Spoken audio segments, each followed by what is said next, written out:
Once upon a time, in a small village nestled between rolling hills, there lived a poor farmer named Raghav. He owned a small plot of land where he grew crops to feed his family and earn a modest living. One day, after many years of hard work, Raghav decided to buy a well from a wealthy landowner, Veer, who lived in the grandest house in the village. The well would allow him to irrigate his land with ease, ensuring his crops thrived even during dry seasons. Raghav saved every rupee he could spare to purchase the well, and he finally paid Veer the full price they had agreed upon. With the deal done, Raghav was overjoyed. His land would soon flourish, and he could dream of a better life for his family. The next day, Raghav took his buckets to the well to draw water for his crops. But just as he began to fill his first bucket, Veer appeared. His face was stern, and his words cut like a knife. "What do you think you're doing?" "I'm drawing water for my crops. I bought this well from you." But you only bought the well. You didn't buy the water inside it. The water still belongs to me." Raghav was stunned. How could this be? Surely the well and water were a single entity. But Veer remained firm, refusing to let him draw even a single drop.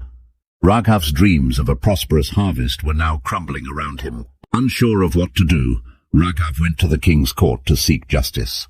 The king listened carefully, but handed the case to his wise and trusted minister, who was known for his cleverness and fairness.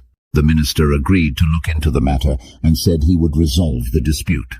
The very next day, the minister paid a visit to Veer, who welcomed him with an air of arrogance. "Veer, is it true that you sold the well to Raghav, but not the water?" "Yes, that's correct." The minister's eyes narrowed. "Well, if the water in the well still belongs to you, you must remove it immediately. Raghav owns the well now, and he cannot have something on his property that isn't his." "Remove the water?" Veer stammered, taken aback.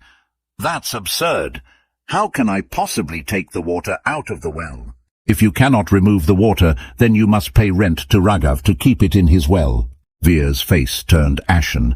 He realized his trick had backfired spectacularly.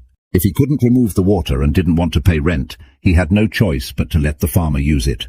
Knowing that he'd been defeated, Veer reluctantly agreed to let Raghav draw water from the well freely. The farmer's joy knew no bounds, and word of the minister's cleverness spread throughout the village. Justice had been served, and Raghav returned to his land to care for his crops, thankful for the wisdom that had restored his hopes. The moral: always act with honesty. Deception might seem clever at first, but eventually it will cost you more than you imagine.